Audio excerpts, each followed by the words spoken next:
Bien, nous avons ce matin le plaisir d'accueillir dans notre studio Stéphane Amar. Stéphane Amar, bonjour. Bonjour. Je ne sais pas si c'est nécessaire de vous présenter. Vous êtes un journaliste connu et reconnu ici. Vous travaillez avec plusieurs médias étrangers, français en particulier.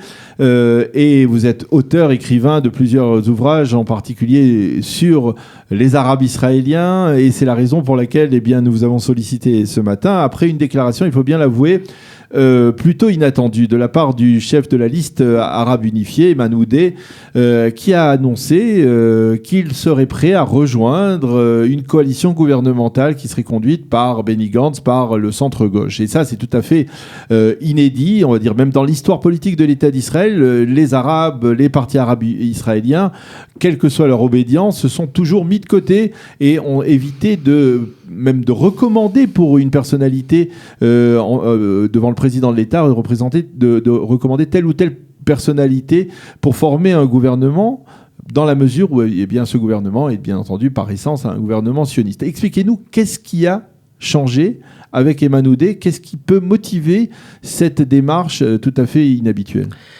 Alors il y a bien sûr le contexte politique qui fait que la seule manière de ravir d'une certaine manière le leadership à Benjamin Netanyahou, c'est de créer une coalition de centre-gauche. Alors Lieberman laisse entrevoir qu'il pourrait s'allier avec Gantz, mais Gantz a besoin d'autres alliés. Donc effectivement, une des hypothèses, ce serait une alliance avec les partis arabes, qui sont tout de même assez puissants parce qu'ils partent cette fois-ci unis, contrairement au précédent scrutin, et ils pourraient représenter environ 10-12 mandats, peut-être même plus. Donc ce serait un élément important d'une éventuelle coalition.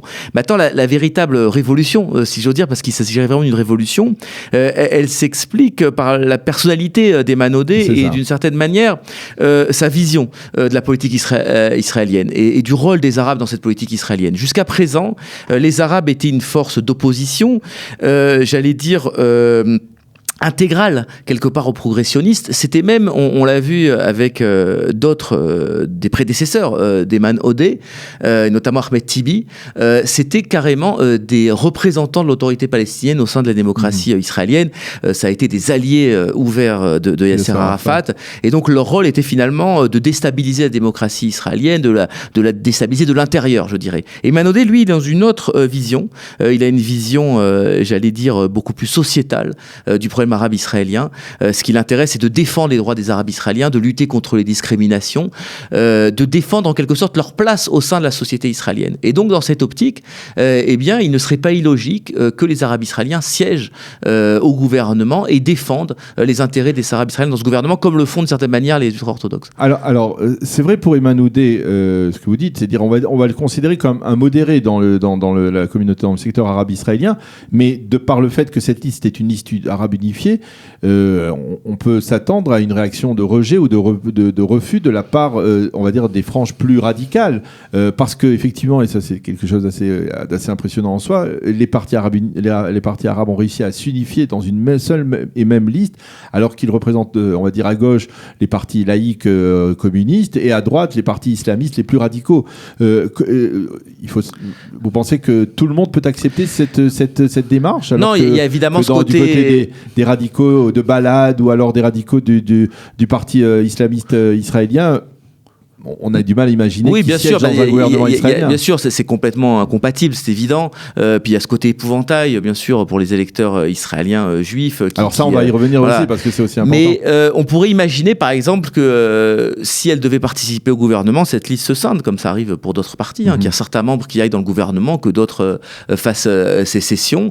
Mais il y a évidemment des éléments très radicaux, très antisionistes par essence, et puis d'autres qui pourraient tout à fait participer à un gouvernement, surtout sur des questions j'allais dire, qui ne dépendent pas des domaines régaliens, comme par exemple le travail, les sports. C'est déjà arrivé d'ailleurs qu'un ministre en Israël soit arabe. Il y a eu en 2006 un ministre des Sports qui était arabe, mais qui était membre, je crois, du Parti travailliste.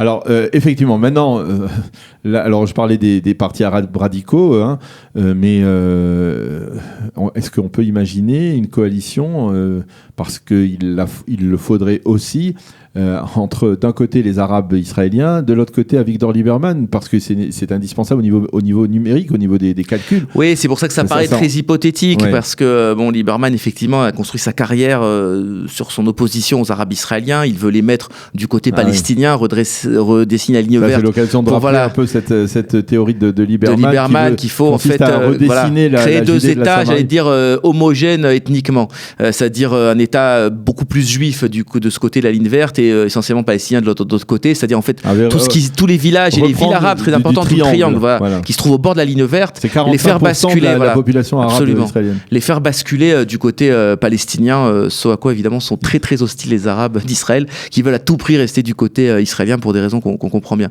Mais si vous voulez, donc c'est pour ça que ça paraît évidemment improbable. Maintenant, encore une fois, des individualités telles qu'Ayman Odeh qui pourraient faire basculer peut-être la coalition, atteindre les 61 députés, c'est pas complètement farfelu à l'heure actuelle. Alors vous avez parlé de l'électorat juif, on va dire même de l'électorat à droite. Est-ce que finalement une telle démarche, ça ne risque pas justement de faire frémir, on va dire, un certain électorat, et même ceux qui hésitent, qui par exemple se déclarent contre Benyamin Netanyahou et vont voter avec Benny Gantz et en fait bleu-blanc, mais qui risquent d'être effrayés par la proximité ou la présence dans la même coalition de partis arabes? Est-ce que ça peut pas servir finalement la droite israélienne? Absolument, ça peut servir la droite israélienne. Ce que je le disais, c'est un côté épouvantail. Il y a beaucoup de gens qui excluent complètement de voir des Arabes arriver au gouvernement, qui ont même peur de cette hypothèse. Donc effectivement, je ne sais pas si c'est une rumeur, je ne sais pas si c'est vraiment sérieux, mais en tout cas, c'est de nature à compliquer extrêmement les choses pour Benny Gantz, ça c'est certain.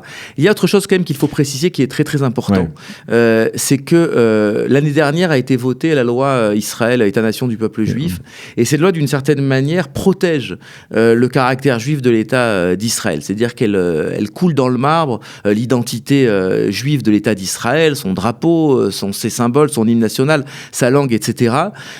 Donc même si demain il devait y avoir un gouvernement avec des Arabes à l'intérieur, et même si jamais ils étaient en position de force, ils ne pourraient pas remettre en cause le caractère juif de l'État d'Israël. C'est très important à savoir pour éviter toutes sortes de fantasmes quant à l'hypothèse d'une telle coalition. Puisqu'on parle des Arabes israéliens, c'est intéressant de voir leur attitude lors des élections, parce que on l'a vu en particulier lors des élections récentes du 9 avril dernier, le taux de participation chez les Arabes israéliens est très bas. Et parfois, on a l'impression qu'il est même de plus en plus bas, c'est-à-dire, et dites-moi si je me trompe, qu'il y a dans le secteur arabe israélien une frange effectivement modérée de ceux qui s'intègrent dans la réalité israélienne, qui vivent parfaitement leur double identité, on va dire, et ceux qui sont de plus en plus radicaux et qui s'opposent, de la même manière qu'il y a la frange orthodoxe, vous parliez aussi des orthodoxes, il y a une frange orthodoxe qui ne vote pas, eh bien il y a une frange des Arabes israéliens radicaux qui ne votent pas. Et elle semble grandir de plus en plus. Le taux de participation était moins de 50% lors des dernières élections, donc en deçà du taux de participation de l'ensemble de la population. Comment vous expliquez le comportement des Arabes israéliens alors qu'ils pourraient avoir une représentation plus importante? Absolument. On a d'ailleurs les mêmes phénomènes à Jérusalem, dans la mairie de Jérusalem. Oui. Si vous voulez, moi je ne vois pas du tout ça comme un signe de radicalisation. Au contraire, je pense que les radicaux, au contraire, votent. Ils votent balade notamment. Ils votent pour des gens comme... cette députée dont j'ai oublié le nom, Khanine Zohabi. Il votait avant pour des gens comme Bishara qui ont carrément collaboré avec le Hezbollah.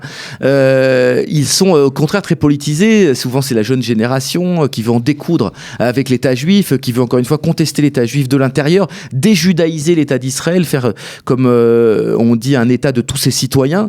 Ce sont des relais aussi du BDS en Israël. Donc non, ces gens-là, au contraire, sont politisés. Je pense que ceux qui ne votent pas, au contraire, sont des gens qui se trouvent plutôt bien dans l'État d'Israël, mais qui ne peuvent pas s'identifier ni avec ces partis extrémistes, justement, qui remettent en cause leur appartenance à l'État d'Israël, mais ni bien sûr avec des partis sionistes et des partis qui sont de plus en plus à droite, parce que tout l'échiquier politique israélien s'est déplacé à droite. Quelqu'un comme Benny Gantz, qui représente, si on veut, l'opposition à Netanyahou, est quand même quelqu'un d'extrêmement national. Il a mené une grande partie de sa campagne. Il est allié avec des gens comme Moshe Yaalon, Bougie Yaalon, qui était une des grandes figures du Likoud pendant des années, qui sont des gens très bitronistes, comme on dit ici, très sécuritaires. Donc c'est difficile pour les Palestiniens d'Israël, les Arabes d'Israël, de s'identifier complètement à ces partis-là. Donc je pense qu'ils sont détachés d'une certaine manière de la vie politique, parce qu'ils savent de toute façon qu'ils ne pèsent pas sur cette vie politique, que même les députés arabes à la Knesset pèsent très peu, du fait notamment de leur attitude très peu constructive, très souvent, essentiellement une attitude d'opposition, hormis on l'a dit quelques exceptions.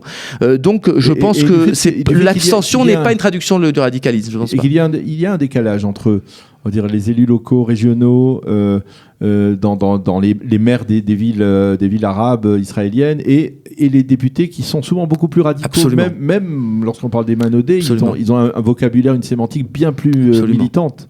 Alors je raconte dans mon livre une scène tout à fait étonnante parce que c'est quelque chose qui m'a toujours marqué. Au moment de l'intifada des couteaux en 2015, donc Manodé justement faisait une intervention à Nazareth en direct à la télévision, à la deuxième chaîne israélienne. On peut voir la séquence sur YouTube.